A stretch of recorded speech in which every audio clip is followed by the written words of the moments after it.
네, 3교시 이어가도록 하겠습니다. 제가 편의상 1교시, 2교시, 3교시 이렇게 이름을 붙였는데요. 제가 강의 동영상을 부탁받았을 때 25분 동영상을 15개를 부탁받았습니다. 아마도 25분 동영상이니까 1교시, 2교시, 3교시가 큰 첫 번째 시간을 이루지 않을까 싶습니다. 그래서 첫 시간에는 제가 저의 간증과 소개 겸 제가 섬기고 있는 늘푸른 교회에서 기도의 삶이 정착하기까지 어떤 과정을 겪어왔는지 큰 그림을 먼저 그려드렸고요. 그 다음에 첫 번째 기도의 삶 시간인 서론을 지금 계속 이어서 하고 있습니다. 서론 시간에는 이제 기도의 삶 공부를 어떻게 운영해 갈 것인가 성도들과 같이 오리엔테이션도 하고 서로 소개도 하고 그 다음에 기도가 무엇일까요? 저희가 이제 성도들에게 숙제를 내줄 때 이걸 먼저 예습해 오라고 하는데요. 첫 시간에 기도가 무엇인지 가로 넣기가 있습니다.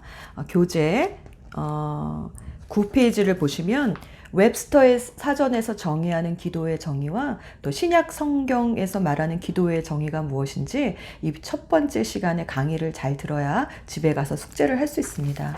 그리고 제가 첫 시간에는 기도가 무엇인지에 대해서 성도들에게 좀 이렇게 설명을 하는 이유는 또 무엇이냐면요. 제가 한 10년 전쯤인가 한번 주일날 어떤 VIP에게 이런 질문을 받은 적이 있습니다. 주일 예배가 끝나고 이렇게 좀 막 분주하게 이제 예배당을 나오는데 어떤 VIP가 이제 예수님 좀 믿고 싶어 하는 VIP가 저에게 이런 질문을 던졌습니다. 사모님, 다른 종교에서도 기도하는데 그럼 기독교에서 하는 기도는 다른 종교의 기도와 무슨 차이가 있습니까? 이런 질문을 하는 거예요. 저는 모태신앙으로 자라왔기 때문에 그런 생각을 해본 적이 없었습니다. 근데 순간적으로 받은 질문이긴 하지만 참 중요한 질문이다라는 생각이 들었어요. 근데 한 번도 생각해 본 질문이 아니었기 때문에 그때 제가 참 당황을 했습니다. 그러나 마음속으로 성령께서 그때에 해야 할 말을 가르쳐 주시겠다 하는 예수님의 약속의 말씀을 잠깐 기억하면서 그냥 입을 열었죠. 근데 입을 열었는데 그때 나온 대답에 저 자신도 깜짝 놀랐습니다. 제가 말한 게 아니라 그때 성령님께서 가르쳐 주신 것 같았어요. 그때 뭐라고 제가 답을 했냐면 우리가 하는 기도는 전능하신 하나님을 아버지라 부르며 그렇게 하나님을 아버지라 부를 수 있는 특권을 주신 예수님의 이름으로 성령 안에서 하는 기도예요. 저도 이렇게 말을 해놓고 깜짝 놀랐는데 이제 막 예수님을 믿어보려고 하는 VIP가 고개를 끄덕끄덕 하면서 돌아가더라고요. 근데 그 대답을 해놓고 제가 생각을 해보기 시작했습니다. 네, 정말 사람이라면 누구나 다 기도를 하는 것 같습니다. 동물과 사람의 차이점이 있다면 동물은 아무리 사람과 비슷한 고릴라라 할지라도 기도하는 고릴라는 본 적이 없지만 그러나 아무리 미개한 문명 속의 원주민이라 할지라도 비가 치거나 번개가 치거나 우르릉 쾅쾅 두려움이 몰려오면 나뭇가지 하나라도 꽂아놓고 절대자를 향해서 비는 게 사람인 것 같아요. 그래서 사람이라면 누구나 다 기도를 하죠. 그래서 우리 교재를 딱 보면 웹스터 사전에서 기도의 정의를 이렇게 내리고 있습니다. 피조물인 인간이 자신의 언어와 생각을 사용하여 경건히 그리고 겸손하게 신에게 접근하는 행위. 그래서 사람이라면 누구나 다 이렇게 기도를 합니다. 제가 언젠가 휴스턴 공항에 내린 적이 있었는데요. 다음 비행기를 기다리면서 그 공항을 쭉 이제 걸어 다니다가 프레이어 룸을 하나 발견을 했습니다. 휴스턴 공항에는 프레이어 룸이 있더라고요. 그래서 재밌다, 신기하다 해서 딱 들어가서 앉아서 기도를 하려고 봤더니 거기는 크리스천만 와서 하는 기도실이 아니었고 저쪽 한 구석에는 모슬렘이 기도하는 자리가 딱 구별되어 있었고 또 다른 한쪽에는 카톨릭 신자가 와서 기도하는 자리가 딱 구별되어 있었고 크리스천은 그냥 의자에 아무데나 앉아서 기도할 수 있도록 그런 조용한 장소를 구별해 놓았습니다. 제가 1시간 기도하는 그 시간 동안에 모슬렘 신자는 2분 정도 오셔서 기도했고요. 카톨릭 신자 1명 왔었고 크리스천은 저 1명이었습니다. 그러고 보면 다른 종교에 계신 분들은 정말 열심히 기도하는 것 같아요. 그렇다면 그들의 기도와 우리의 기도와는 무슨 차이가 있는 걸까요? 제가 그 VIP에게 말을 해놓고 난 다음에 저의 기도를 한번 돌아보게 됐습니다. 나는 정말 전능하신 하나님을 아버지라 부르며 그 이름에 특권을 주신 예수 그리스도의 이름으로 성령 안에서 기도하고 있는 걸까? 우리 그리스도인이 하는 기도는 전능하신 하나님을 아버지라 부르며 하는 기도죠. 그래서 이 교재 그 다음에 가로 넣기를 보면은요, 신약 성서적 정의에서 기도의 정의를 이렇게 내리고 있습니다. 성령의 도우심을 힘입어 중보자이신 예수 그리스도로 말미암아 창조자요 섭리자이신 하나님께 나아가 그의 도움을 구하거나 그와 더불어 대화하는 행위. 그래서 신약 성경적 기도의 정의는 성령님, 예수 그리스도, 하나님과의 관계 안에서 기도의 정의를 하고 있습니다. 저는 근데 이거를 쉽게 말해서 하나님을 아버지라 부를 수 있는 특권을 주신 예수 그리스도의 이름으로 성령 안에서 하는 기도다. 이거는 이제 제가 다시 정리해서 이렇게 정의를 내리는 거죠. 그래서 첫 번째로 내가 하는 기도가 정말 하나님을 아버지라 부르며 하는 기도인가 좀 점검해 볼 필요가 있는 것 같습니다. 마태복음 7장 9에서 11절 말씀 같이 읽어보겠습니다. 너희 가운데서 아들이 빵을 달라고 하는데 돌을 줄 사람이 어디에 있으며 생선을 달라고 하는데 뱀을 줄 사람이 어디에 있겠느냐. 너희가 악해도 너희 자녀에게 좋은 것을 줄 알거든 하물며 하늘에 계신 너희 아버지께서 구하는 사람에게 좋은 것을 주지 않으시겠느냐. 네, 이렇게 우리가 하는 기도는 하나님을 아버지라 부르는 관계 속에서 이루어지는 기도입니다. 하나님께서 우리의 기도를 들으시는 이유는 하나님이 우리의 아빠, 아버지이시기 때문이죠. 그러나 다른 종교에는 이런 관계가 없기 때문에 그렇게 자신의 노력으로 뭔가 신을 기쁘게 해야지만 나의 요구를 들어주실 것이다. 이런 주고받는 관계가 되는 것 같습니다.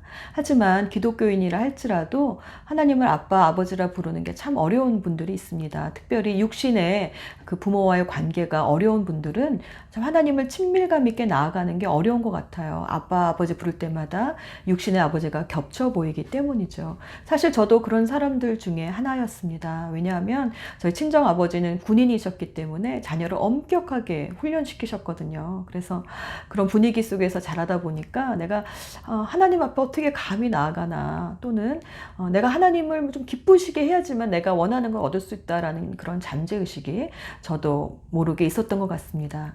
그러나 성경 말씀 속에서 만난 하나님은 너무나 다른 모습이셨습니다. 특별히 누가복음에서 돌아온 탕자의 비유의 이야기를 읽으며 제가 내가 생각했던 하나님의 아버지의 모습 이런 게 아니었구나, 좀 그런 깨지는 계기가 되었습니다.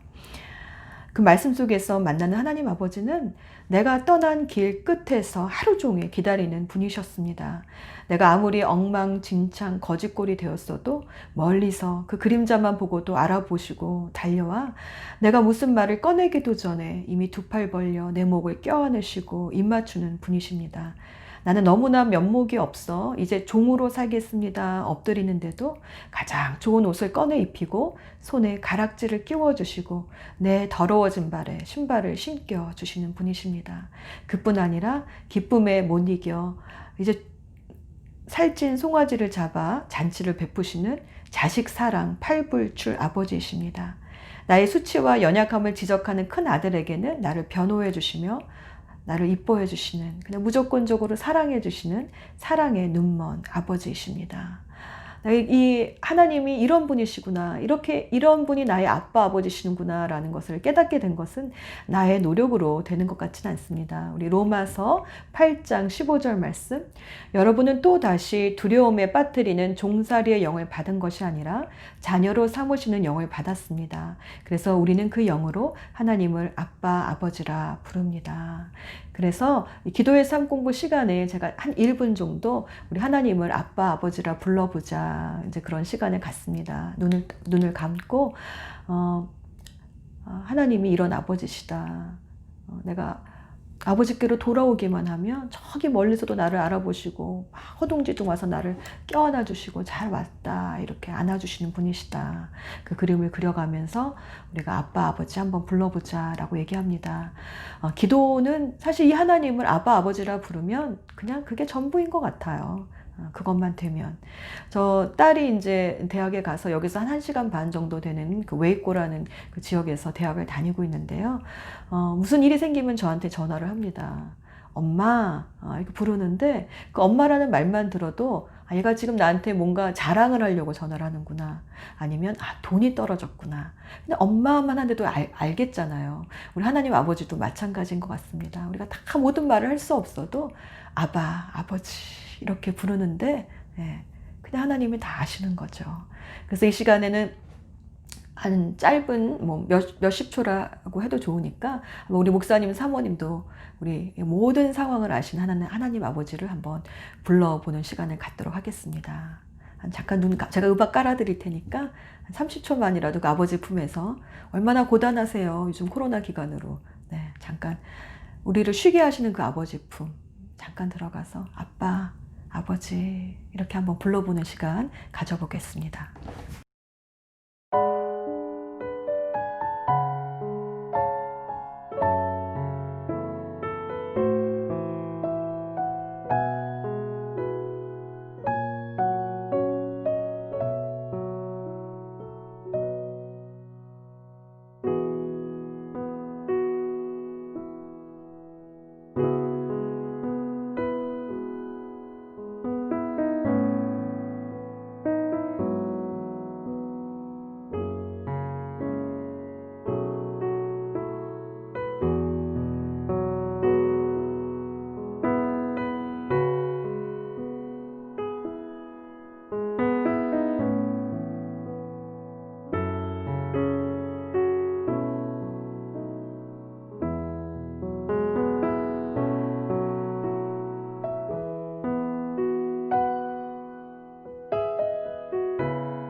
네, 하나님을 아빠, 아버지라 부를 수 있는 이 놀라운 특권을 누가 주셨나요?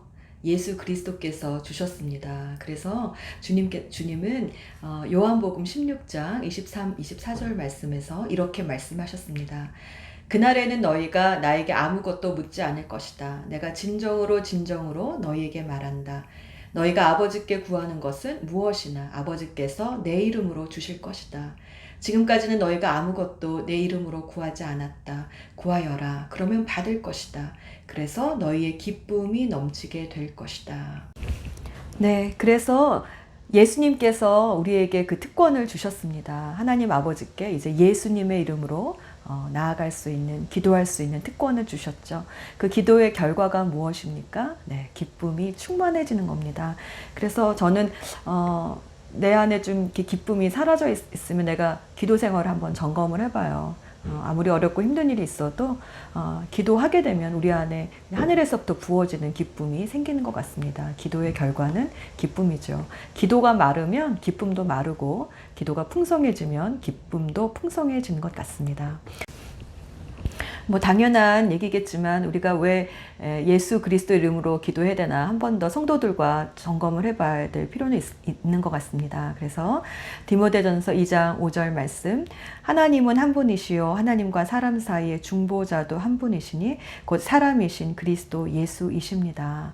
그래서 하나님은 우리랑 차원이 너무 다르신 분이신데 그 하나님 앞에 나아가려면 하나님의 사정도 알고 우리의 사정도 아시는 분만이 이렇게 중주의 역할을 하실 수 있는데 그분은 사람이시면서도 하나님이신 예수 그리스도 한 분밖에는 안 계신 거죠. 그래서 우리가 예수님의 이름으로 나가야 합니다. 또 로마서 8장 34절 말씀, 누가 감히 그들을 정죄하겠습니까?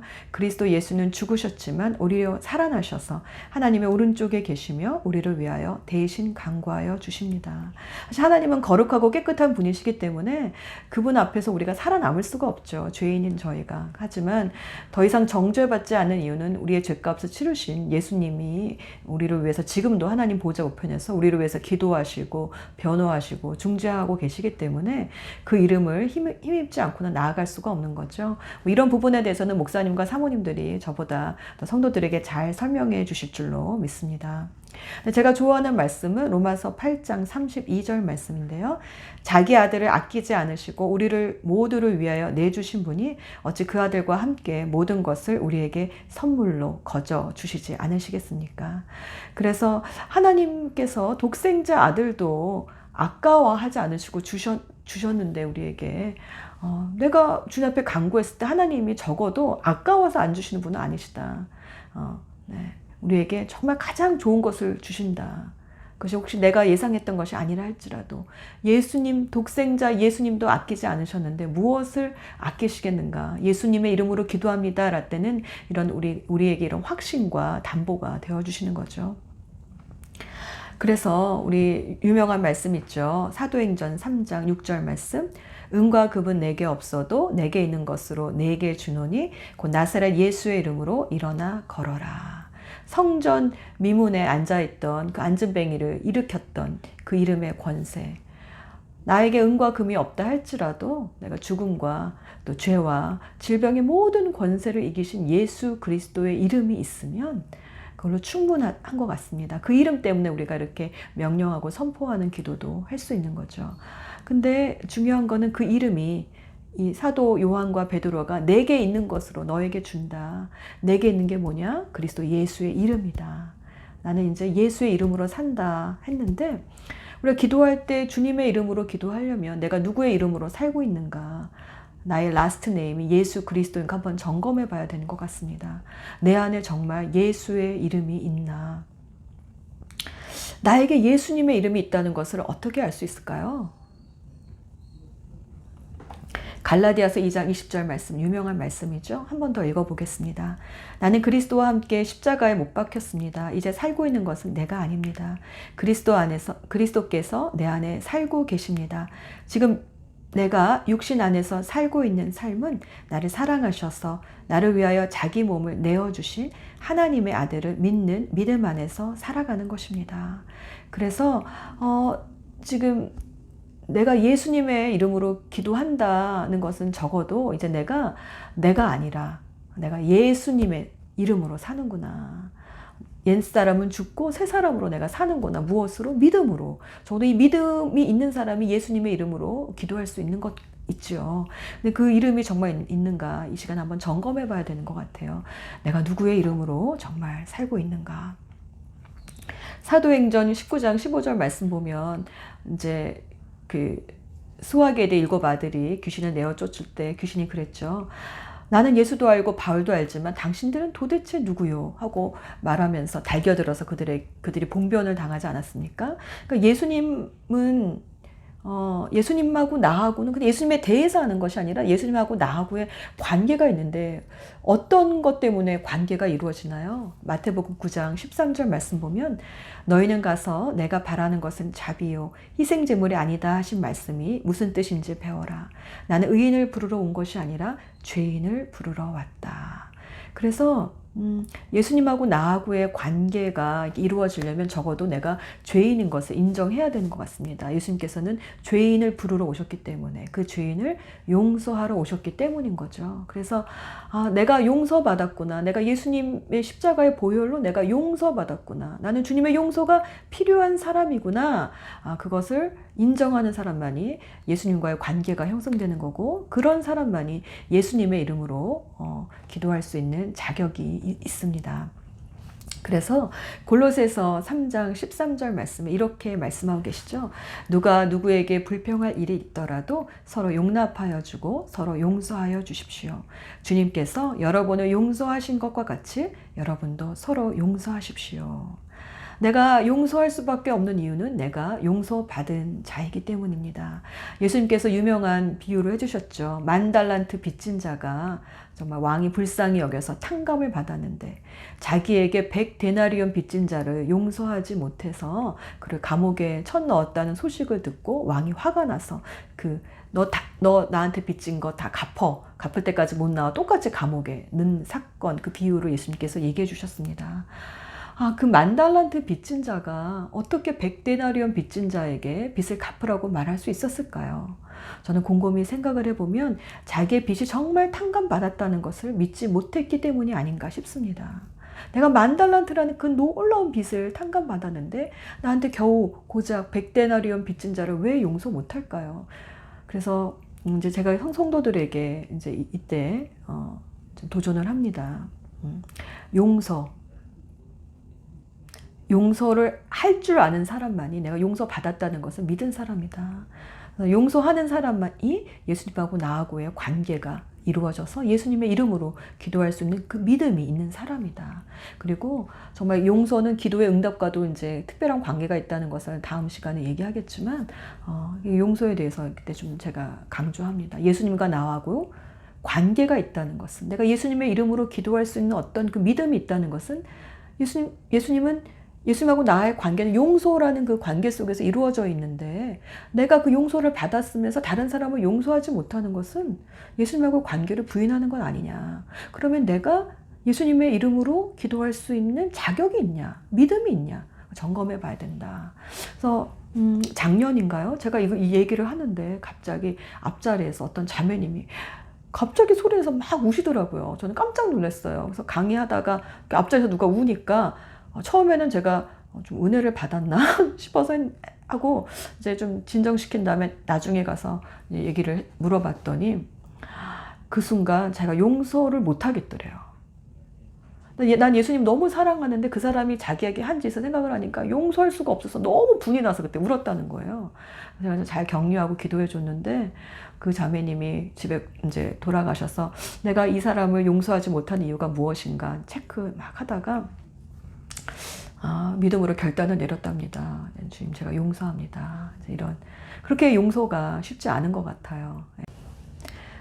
네, 이렇게 내가 예수님의 이름으로 살고 또 예수님의 이름으로 기도하는 그 믿음을 가진 사람은 용서하는 사람입니다. 또 예수님의 이름으로 사는 사람은 예수님처럼 지금도 중보 기도자의 삶을 사는 사람이죠. 예수님이 지금도 하신 일이 중보 기도이시고 하나님 보좌 우편에서 우리를 위해서 중보 기도하고 계시기 때문에 우리가 예수님의 이름으로 사는 사람은 중보 기도자의 삶을 사는 사람입니다. 그 다음에 또 점검해야 될 부분이 뭐냐면 우리가 성령 안에서 기도한다. 우리가 성령 안에서 기도하고 있다는 것을 우리가 어떻게 알 수 있을까요? 로마서 8장 26에서 27절 말씀. 이와 같이 성령께서도 우리의 약함을 도와주십니다. 우리는 어떻게 기도해야 할지도 알지 못하지만 성령께서 친히 이루 다 말할 수 없는 탄식으로 우리를 대신하여 간구하여 주십니다. 사람의 마음을 꿰뚫어 보시는 하나님께서는 성령의 생각이 어떠한지를 아십니다. 성령께서 하나님의 뜻을 따라 성도를 대신하여 간구하시기 때문입니다. 그래서 일단 우리가 전능하신 하나님을 아버지라 부르며 그 이름을 부를 수 있는 특권을 주신 예수의 이름으로 기도할 때에 이미 우리는 성령 안에서 기도하고 있는 거죠. 기도는 일단 시작을 하면 성령께서 우리의 기도를 이끌어 가주신다. 성령님이 누구신가를 우리가 경험하려면 기도해라. 기도하면 성령님께서 우리가 이제 처음 시작에 이제 기도는 우리의 뜻대로 원한으로 기도했다 할지라도 그 기도의 내용을 바꿔주신다. 그 원한이 용서로 바꾸어지게 되고 슬픔이 하나님을 찬양하는 것으로 감사할 것으로 절망이 소망으로 바꾸어진다. 기도하는 가운데. 그리고 바꾸어주시는 분이 누구시냐? 하나님의 뜻을 따라 기도해 주시는 성령님이시다. 성령님을 경험하려면 기도하자. 이렇게 우리의 기도를 도와주는 성령님에 대해서 이제 얘기합니다. 이렇게 첫 번째 시간에는 우리가 우리의 기도를 다른 종교의 기도와 무엇이 다른가를 점검해 보면서 이제 하나님 아버지, 또 예수 그리스도, 성령님 이 세 분과의 삼위일체 하나님과의 관계를 점검하면서 기도가 무엇인가를 큰 그림으로 정리해 봅니다. 그 다음에 우리 암송 요절 같이 한번 다음 주 이 시간까지 우리 암송 요절 합시다 하고 숙제를 내어주는데 첫 시간의 숙제는 뭐냐면 기도할 시간과 장소를 정하자. 가정에 우리 기도방 만들기 운동을 합니다. 그래서 워룸 이야기 잠깐 얘기해 주면서 숙제가 이제 기도방 만들기거든요. 그래서 시간과 장소를 정해서 우리 기도해 보자. 일주일 동안 그래서 자기 기도방 만든 다음에 사진을 그 카톡방에 올리라고 얘기합니다. 그럼 다들 예쁘게 기도방 꾸며서 올리고 또 시간을 정해서 그 시간에 기도한 다음에 기도했습니다 하고 카톡에 좀 올려서 숙제를 하도록 합니다. 그다음에 이제 강의가 끝난 다음에는 첫날에는 첫 번째도 제가 이제 세 겹줄로 나눠서 기도 제목 나누고 하라고 했는데 좀 그러기에는 시간이 많이 촉박한 것 같아서 첫 시간에는 그냥 개인적으로 가서 본당에 가서 다만 5분, 10분이라도 좀 기도하고 돌아가자. 그랬을 때 그날 오늘의 그 주제가 아바 아버지, 하나님 아버지와의 관계, 또 예수 그리스도의 이름으로 하는 그 기도, 그다음에 성령 안에서 하는 기도 이렇게 연습해 보면서 기도 마친 다음에 이제 가자 이렇게 격려함으로 첫 시간을 마칩니다. 네, 목사님, 사모님 참 수고 많으셨습니다. 첫 시간은 이렇게 마치도록 하겠습니다.